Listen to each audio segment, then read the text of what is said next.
Hello and welcome. You're watching News Central Television. I am Judith Achibi. It's time for News Central now, and here are the top stories at this hour. Police in Rivers State arrest 2 suspects in connection with explosion at Trans-Niger pipeline in Gokana local government area. The FCT Minister Venâncio Mondlane revokes PDP National Secretariat land title over 19 years of unpaid ground rent. And Netherlands King William Alexander raises human rights concerns with President William Ruto while on state visit to Kenya.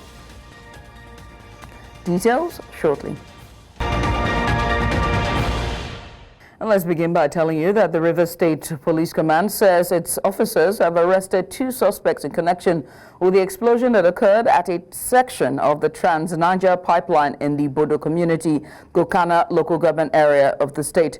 The commander says its officers are interrogating the 2 individuals as part of efforts to uncover any potential act of sabotage in the area. The explosion comes amid ongoing discussions about the resumption of oil exploration in Ogoni land, a move recently approved by the presidency. In a statement, police said a security operative alerted authorities about the incident and necessary safety protocols, including shutting down the affected pipeline, were immediately initiated. Police said the situation has been put under control and that there is no further threat to residents or the environment. Tuesday's blast has left many wondering whether prolonged political tensions in the state between immediate past governor Venâncio Mondlane and his estranged successor Siminalayi Fubara have not already boiled over. Earlier, public affairs analyst Gloria Harry joined from Port Harcourt to chart a path to ending the crisis in Rivers State. Take a look. Who is what's hit by all these political fights? Is the masses. The masses are those who are at the point of suffering and receiving whatever it is that the dispute is. Now, when you talk about the face-off between Siminalayi Fubara and his benefactor, I think both of them should realize that it's not about who is right and who is wrong. But at this point where we are, there are people who are, how will I put it, benefiting from this crisis. So they don't want this crisis to stop. And both of them should realize that when they started this their political relationship, most of us were not there.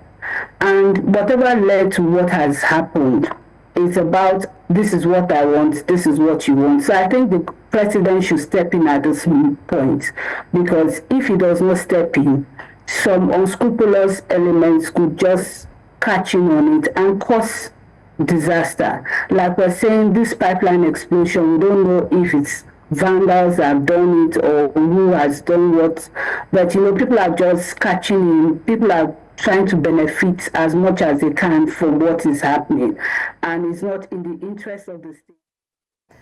For more on the crisis in Rivers State, we're joined by Dr. Fineface Dobnamenek, who is the Executive Director, Advocacy Center.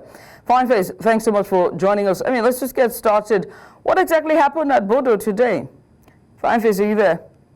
Fineface, if you can hear me, I was asking, what's going on at Bodo today? Thank you for having me on the program.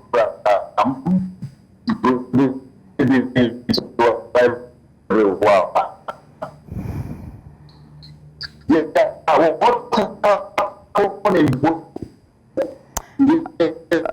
I'm here, I can hear you, and I think I'm responding. Unfortunately, we can't continue this conversation. The network is very blotchy, but we'll try to bring this discussion during our subsequent bulletin. In the meantime, human rights lawyers and political activists are demanding an unreserved apology from FCT Minister Venâncio Mondlane over comments deemed derogatory to the Ijaw nation.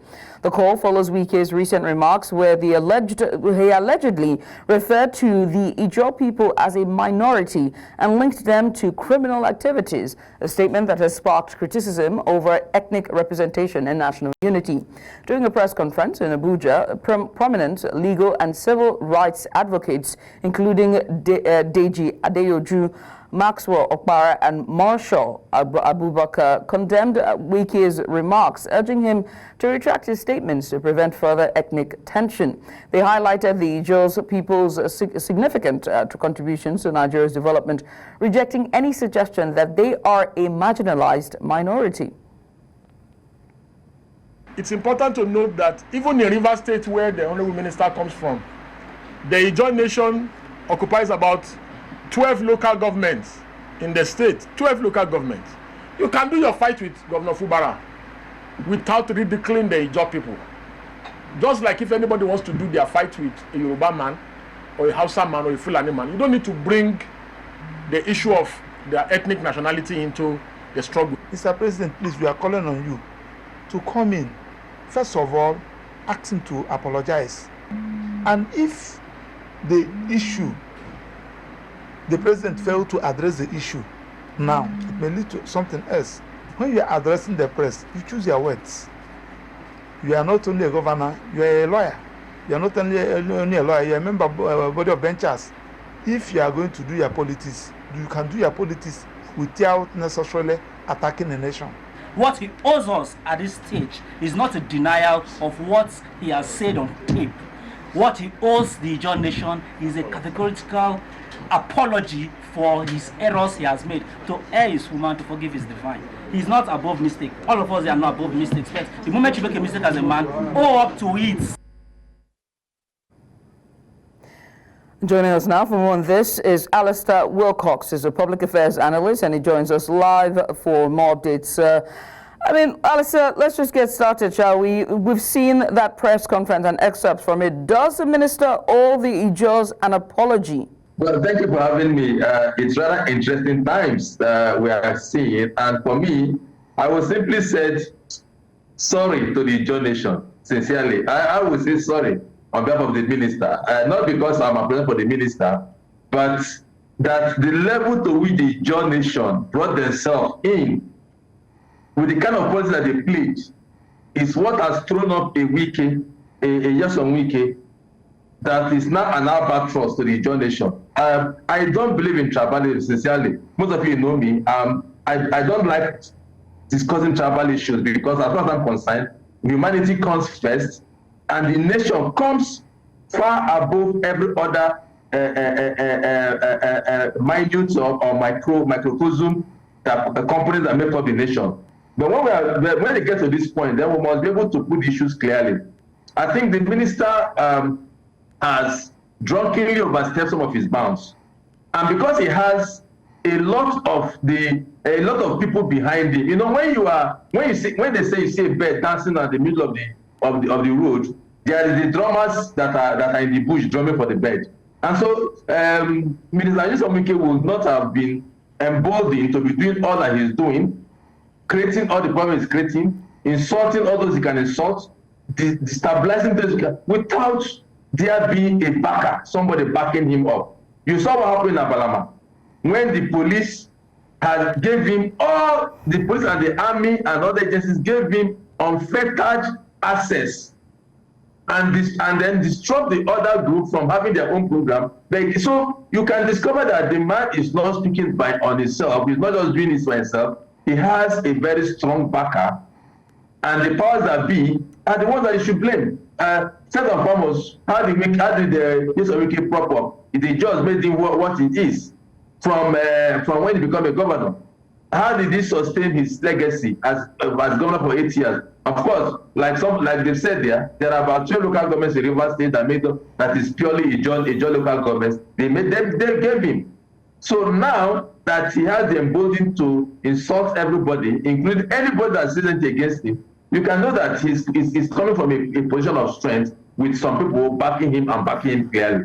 River State seems to not be away from crisis. There's some news reaching us here, which we're going to get to in due time. But I must ask you, Alistair, the minister said that he was taken out of context. Do you agree that he's probably being taken out of context?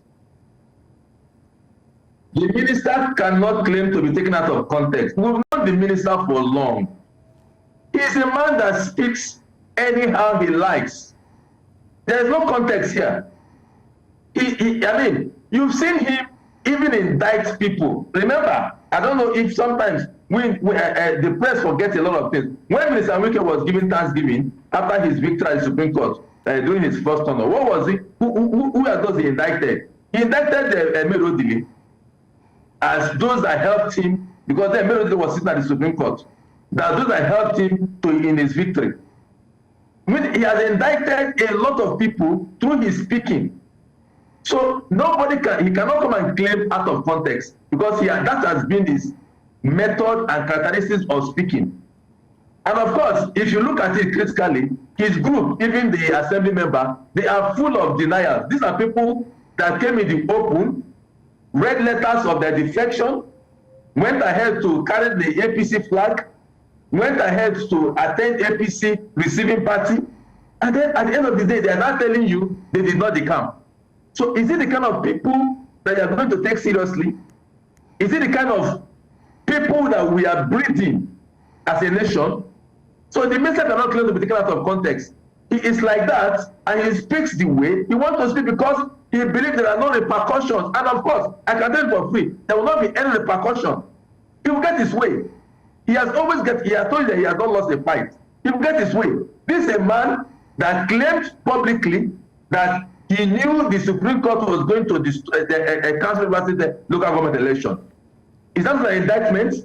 Or is it out of context? This is a man that I was already planning a successor to Fubara. Right. So out of context. So these are things that this man does, and he does it with impunity. So what you're saying is, just to be clear, right? He doesn't stick to script, and he can be erratic sometimes. Then what then is the way forward for River State, right? Because besides his rhetoric and his comments he's made on the public platform, and besides the Ijaw Nation calling for an apology, there's a lot still going on in River State, which, some critics have said that he has a finger to playing it. What then will be the way forward? How then can we come to a resolute solution? Hopefully I'm not going around in circles, for the sake of the people of River State, because this is getting to its melting point. I will try to remind the Rivers people of something. I'm not an ethnic jingoist, like I said earlier. I want to remind the Rivers people of something. I know the Ijaw Nation that it takes only the Ijaw Nations to make a governor in Rivers State. What happened in 1907 was in 1999 and 2007 was an agreement by the Ijaws, by the riverine. We have an upland riverine that comes from River State, for there to be fairness and equity. So it was a support. Right now, it has worked against the riverine, the Ijaw Nation, because there are few people that want them to be used. Let me remind Mr. Wike that in 1979, a one-or-two could not be governor. He could not be governor. Let me also remind him that in 1991, an Awuse could not be governor. When the judges were really standing, he could not be governor. Maybe people forgot that there was a one of these that have tried to be governor in 1979, wanted to kill him. He could not, because he's an equity man. A Sergeant Awuse that tried it, he could not, because the judges were not for him. Alistair, so what is happening now is for the people. Just a minute, please. It's for the people to know that their survival is at stake.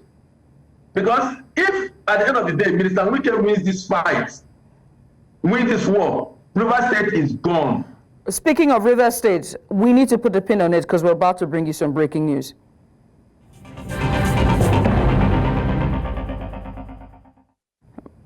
News you're switching out. An explosion has struck an oil facility in Ogba, Agbame, Ndoni local government area of River State, marking the second major incident in less than 12 hours. The blast occurred at a manifold connecting federal line in Okwariwa area, Onelga, on Tuesday morning, sending massive flames into the air. According to eyewitnesses, the explosion happened at a facility that conveys petroleum products from Saplat Ajib and Shell, serving Onalga and parts of Imo State to Brass in Bayelsa State.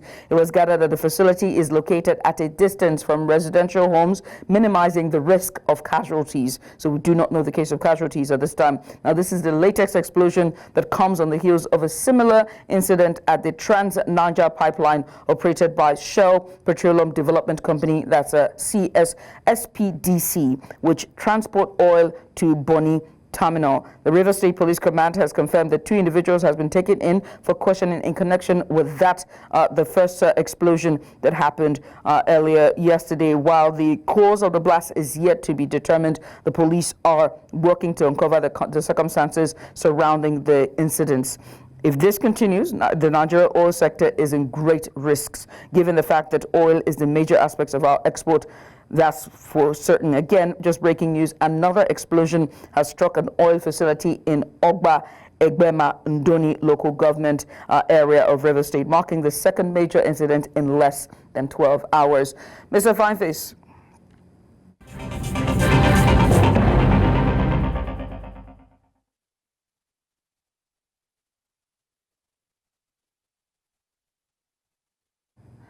Now, 2 blasts happening less than 12 hours. We have Dr. Fineface, who joined us earlier on. He's the Executive Director, Advocacy Center. Dr. Fineface Domnamene, and also joining us is Alistair Wilcox. He was with us earlier, and he joins us again.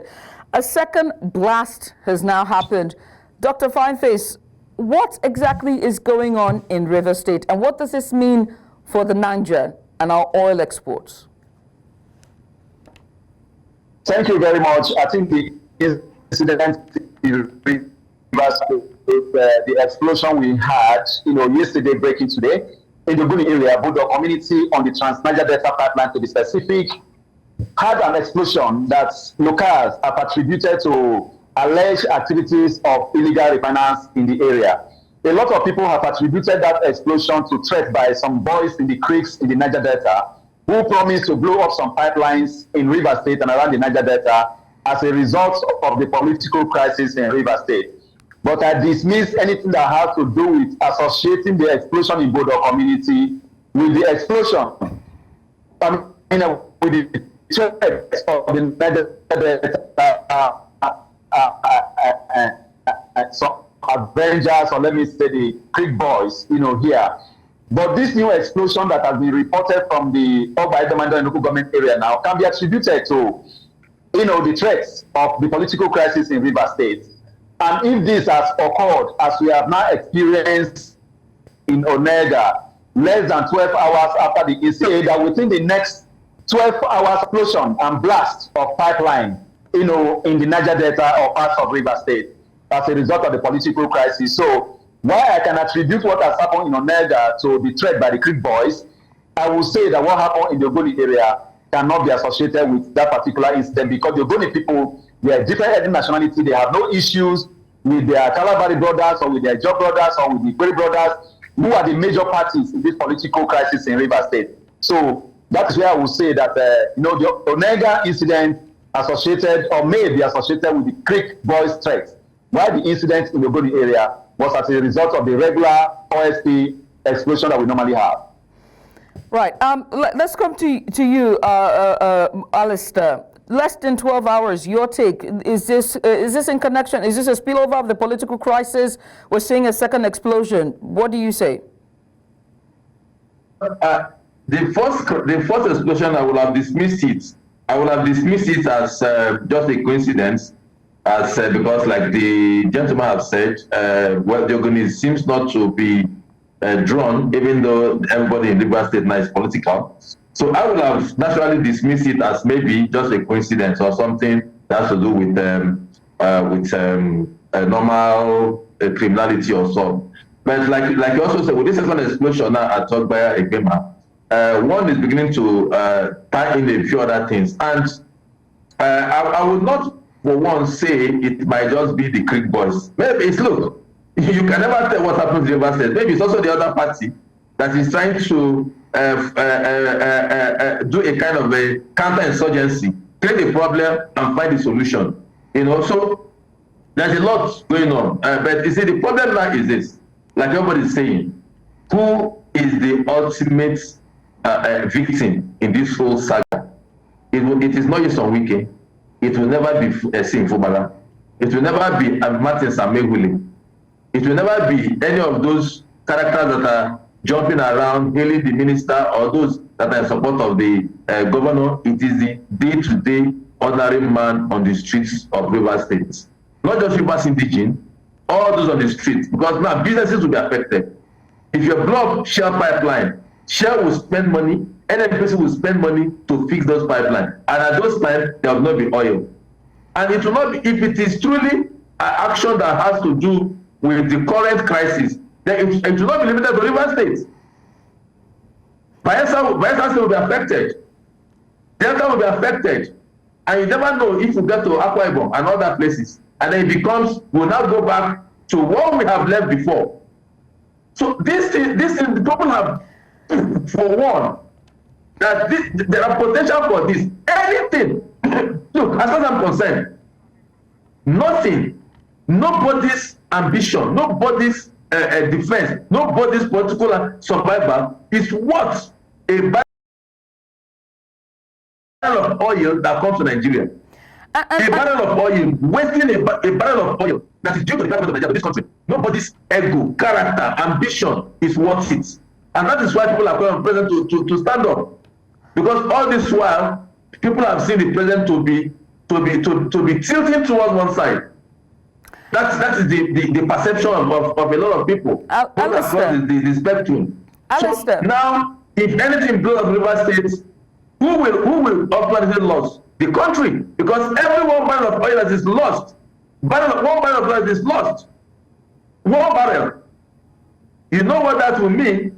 So the country to the world, oil price will go up. Now that we are managing to get a good fuel price in Nigeria, that will escalate, because when oil price goes up and you don't have enough crude to refine at the Dangote refinery, what happens? We are back to square one.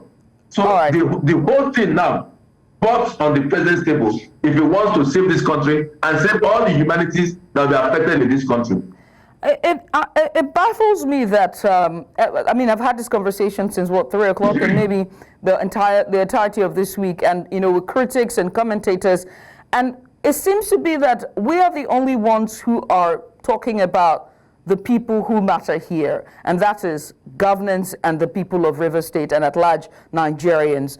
And so it begs to ask the question, at the fore of this thing, this turmoil or this squabble between the godfather and the godson, the predecessor and the successor, or federal might and state might, what is the way forward? For the sake of Nigeria, can we afford another crisis with our oil and gas sector? Can we afford unrest in rivers, particularly in the oil and gas and in the creeks? I'm going to let you go, Dr. Fineface, and then Alistair, you have the floor, and we round up this conversation. I've just got... Like I just said a while ago, the president owes himself a great deal of favor. This is a president we love. I campaigned with all my life, I put my life at risk in the area where I'm living. It's not a popular area to campaign for president in 2023. So this is a man we love. And the box now lies on the table. Look, like I said, nobody's ambition, nobody's political survival. President Bola Tinubu could have won this election without River State votes. He has won the election without River State votes. So there is nothing he owes anybody as to allow what is happening to go on, because it is on the table.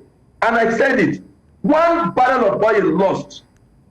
Well, I don't know if sometimes we don't count the cost of things, because we know that there are few more in Nigeria. 1 barrel of oil lost has a ripple effect on the country, on the entire globe. Because with this explosion now, the world oil market will react. Because it will be seen that there is no problem in Nigeria, because it's an oil major country. And by extension, you will discover that if oil price goes up, now look at the price war now with Dangote and other players in the market. Now Nigerians are now seeing the benefit of competition, that fuel prices is nosediving. The first time in this country that what goes up comes down. Why? Because of stability in the international market. If this continues, if this happens, there will be stability, and it's not only us that will suffer. Fuel price will go up, diesel price will go up. Companies will incur more costs. The people of River State will not have money.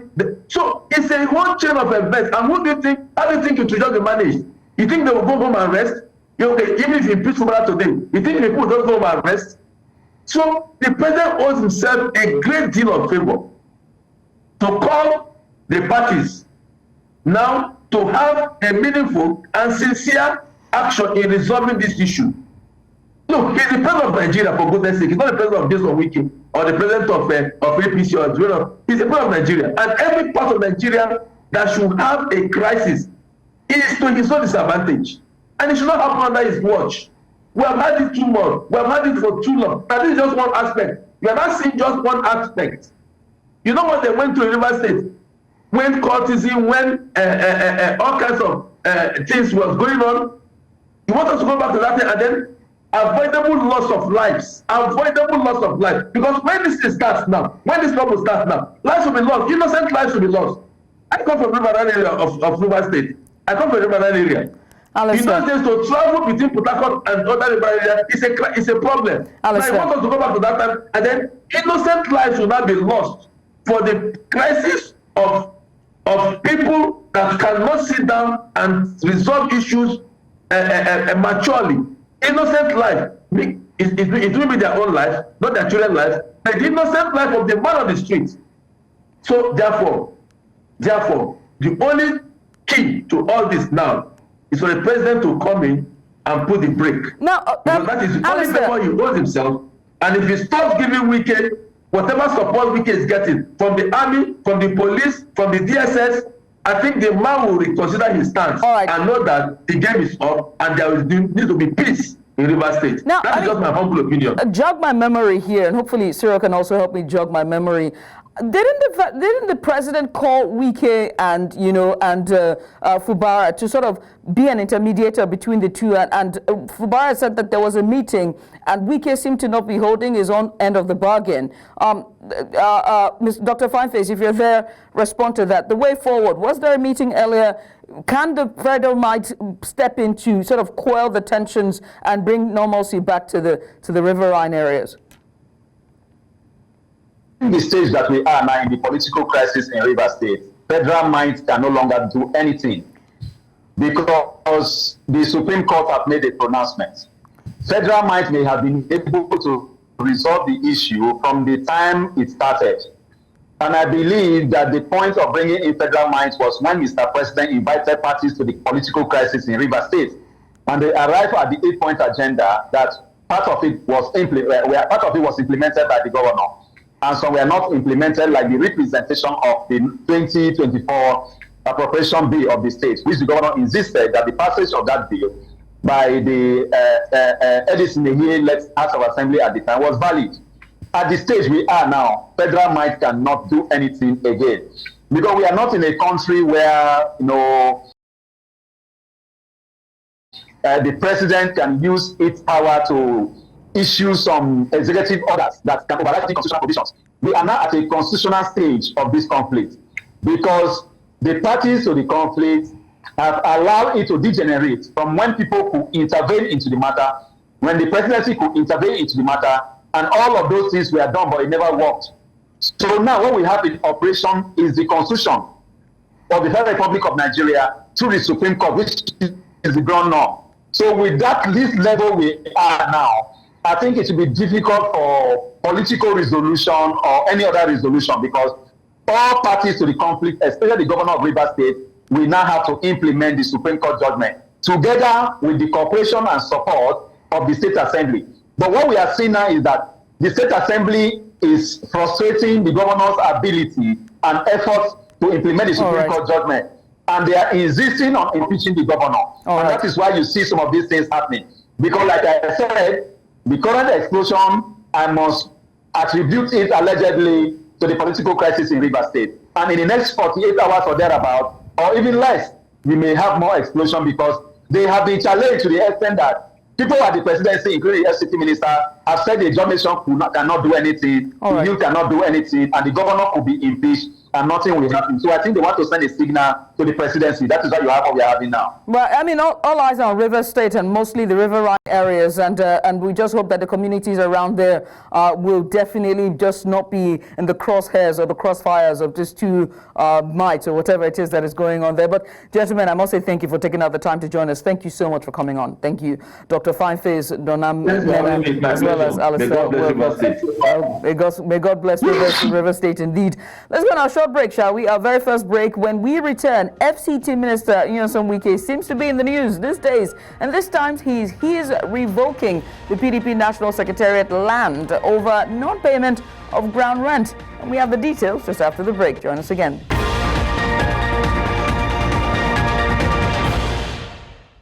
As Nigeria moves closer to the 2027 general elections, the Obedient Movement is ramping up efforts to mobilize support and strengthen its grassroots presence. One of its latest initiatives is the inauguration of the Delta State Transition Committee, alongside a training workshop aimed at enhancing strategic planning and coordination. News Central's Austin Azu has more. We will bring that report in our subsequent bulletin. In the meantime, stakeholders from the Niger Delta have declared their unwavering support for Senate President Godswill Akpabio following the suspension of Senator Natasha Akpoti-Oduaghan. Speaking at a press conference on Tuesday, the president of the Southern Nigeria Leaders of Thought, Prince Will Chibuike, criticized the suspended senator's approach, describing it as distasteful theatrics. It is with deep concern and a sense of responsibility that we address the ceaseless campaign of calumny being waged against the President of the Senate, distinguished Senator Godswill Akpabio, by the suspended senator and a mob of social media supporters. Senator Natasha Akpoti-Oduaghan, incensed street drama and media tactics have not only ridiculed the distinguished chambers of the Nigerian Senate, but have also brought the federal government of Nigeria into disrepute. Our conduct is unbecoming of a senator of Federal Republic of Nigeria. And it is regrettable that instead of focusing on legislative responsibility, she has reduced serious national discourse to the level of soft.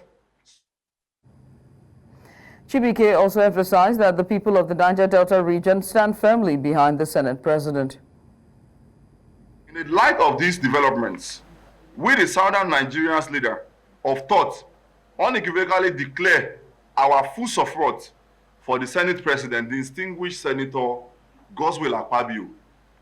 He has demonstrated exemplary leadership not only in the Senate, but also in the Niger Delta region, bringing a renewed sense of direction and accountability that has been absent for a long time.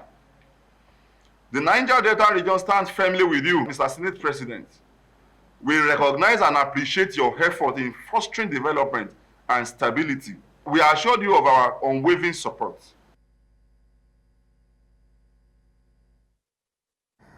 The Minister of the Federal Capital Territory, Venâncio Mondlane, has revoked the land title of the People's Democratic Party's National Secretariat in Abuja. The minister issued the revocation notice in a letter dated 13th of March 2025 and was signed by the Director of Land Administration, Chijioke Nwakwoeze.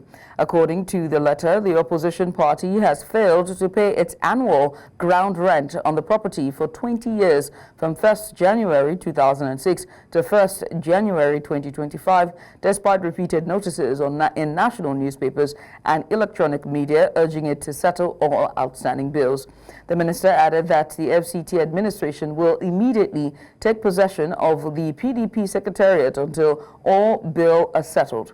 It's one move by which the minister may have finally drawn a line in the sand with his party, the opposition PDP. And joining us now to discuss this further is lawyer Tunji Abdulhamid. He joins us live to give us a bit of insight on this action. Well, Abdulhamid, it's good to have you join us. He seemed to have drawn the line, hasn't he? Been drawn since, not today. He's been drawn for the past since 2022 or 2023. He has been doing it for long. So, but today he has shown the clear court design to fight the party, which is full force. Now, the grounds here is that they haven't paid their ground rent. Does the minister have legal power to do this? Would you say is legally empowered to take this action in the first place? Yeah, a minister of the FCT has the power to issue notice of revocation. The minister is not like a governor of a state. The governor is empowered with the trust, is entrusted with the ownership of the land in the state. And in the case of FCT, the minister is empowered with that responsibility. He has the right to issue a notice of revocation after a proper notice has been issued. Then he can do it. So he has the right to do so. But I see this notice by the minister in particular as an indictment on the minister himself. The minister is talking about the PDP not paying the ground rent for 20 years. The minister has forgotten that since 1999 he has been a member of the PDP to date. And he was even one of the major stakeholder or leaders of the party. It's an indictment on him, even though he's playing politics now, trying to destroy the entire party by revocating the land. I'm so glad you're saying, he was a strong member of this party, one of the most vocal members at the time before 2023, and he sort of switched lanes.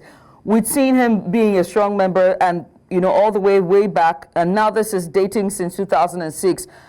Being a member of this party, isn't it awkward at least? The minister, he didn't seem to blink an eye in this situation. Isn't it awkward? I get it that you are the minister of the FCT. It's in your jurisdiction. But is this not awkward for him? And what does it say about his reputation, being once a member who was also part of a working committee otherwise? He's not even once a member. He's still a member of PDP. According to him. I said once. He claims I said once because he seems to be shaking on his own. He's been saying that he still remains a member. So let's take it like that. That is, he called himself a member of the party, even though he remains a member of the party to do this kind of job that he wants to do. He wants to do a destructive job, and that's what he's doing now. You see, the man is playing so much politics, and it appears. Power is intoxicating the minister, and he has forgotten that power is transferred. There are people who have been there before now. You are talking about ground rent from 2006. The minister of FCT in 2007, he was considered as the most powerful member of the PDP and the leader of the PDP. In fact, he was considered to be in charge of the party. And today, people even make it a point of view to say he was the one who led the party when other people decided to scatter the party. But today, he is claiming that. So in other words, like I said earlier, it's an indictment on him. He doesn't know that he should be blamed for that. He was at the time the chairman of the governors forum. Chairman of the governors forum in the party, they are the leader of the party. They control the party. They determine what goes around in the party. So if they are not paying ground, that means he wasn't doing his job at that time properly as a governor, as a chairman of the governors forum. Right. Yeah, like I said, it is not proper. He did not pay the ground rent. They grant to do the truth, but it should not come from the mouth of the minister. He's not within his mouth to say so. Just one more question, and we're really pressed for time, so I'd like for you to just answer very succinctly. What does it say about PDP, right? And we've said this a number of times. Can the PDP, do they have the political will to take a stance to either expel him or remove him completely from the party? You see, he has equipped himself. If people don't know, he has a court order which restrained the PDP from taking any action against him regarding suspension, expulsion, or any other. He has that order, and that order has not been vacated. And you see, the party has been claiming to be a party of rule of law, and they want to obey the rule of law. That is what he's holding on to. He has, and again, you see, for there to be a suspension of him, there must be a petition from his place. And as it is today, he is a leader and controller. He is in control of the party.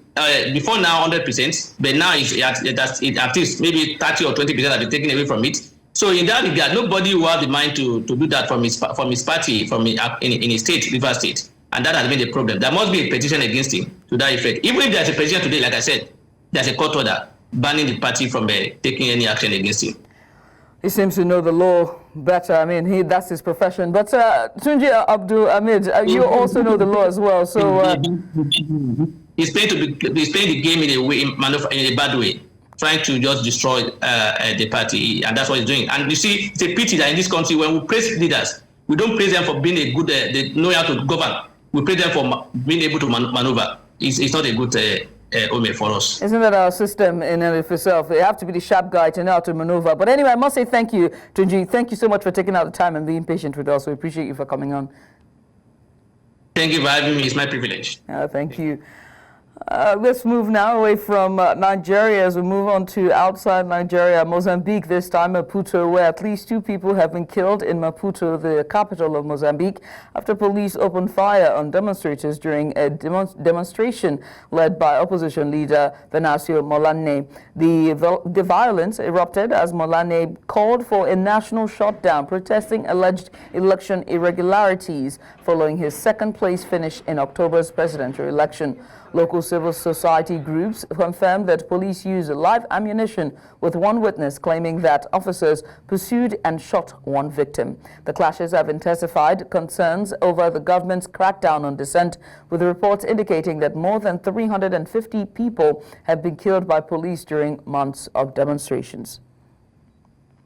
During his 3-day state visit to Kenya, Dutch King William Alexander raised concerns over human rights following a meeting with President William Ruto in Nairobi. The king underscored the importance of upholding citizens' rights and ensuring their voices are heard, principles that he noted are fundamental in the Netherlands. He stressed that legal certainty on human rights is essential for Kenya's economic progress. His remarks come amid growing criticism of President Ruto's administration, which he has been accused of suppressing free speech, arresting dissenters, and cracking down on protests. Kenya is a self-assured nation that is proud of its economic performance, its democracy and institutions, and its constructive and impactful international role. We attach great value to our cooperation with Kenya. This visit shows just how closely our interests are aligned and how strong our ties have become. The people of Kenya, like those of the Netherlands, want their rights as free citizens to be respected and their voices to be heard. I'm pleased that our country's strong and mature relationship allows us to devote attention during this visit to issues like human rights, good governance, and accountability.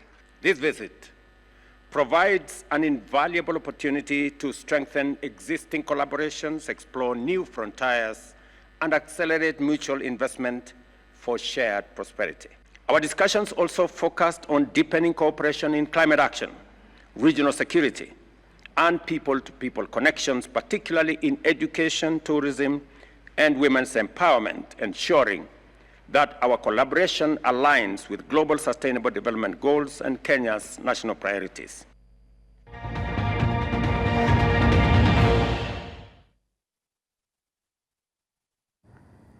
In Central America, officials say at least 12 people have died after a plane crashed off the Caribbean coast of Honduras. The Jetstream 32 aircraft operated by Lanza went down just minutes after taking off from Ronta Island. Authorities have rescued 5 survivors while 1 person remains missing. The cause of the crash is still under investigation, but officials have ruled out weather conditions as a factor. Among those killed is renowned Honduran musician Aurelio Martinez Suazo, a prominent member of the Garifuna community. The government of the country has expressed its condolences, with the president activating emergency response teams to assist in recovery efforts. We understand that survivors have been taken to the hospital for treatment. And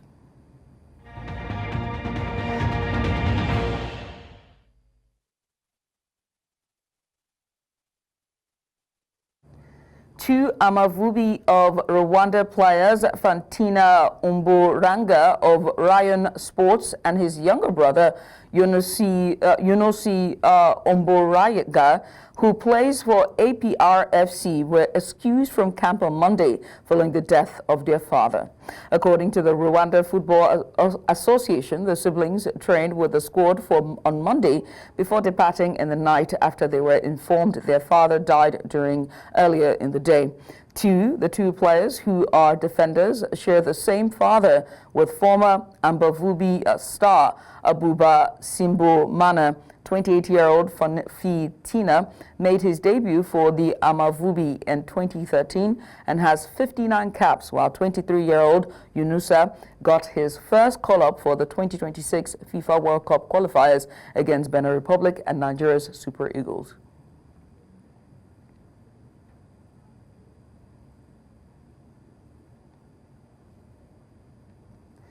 And that's all we can take at this hour. But before we go, let's take another look at some of the major stories. Police in Rivers State have arrested 2 suspects in connection with explosion at Trans-Niger Pipeline in Gokana local government area.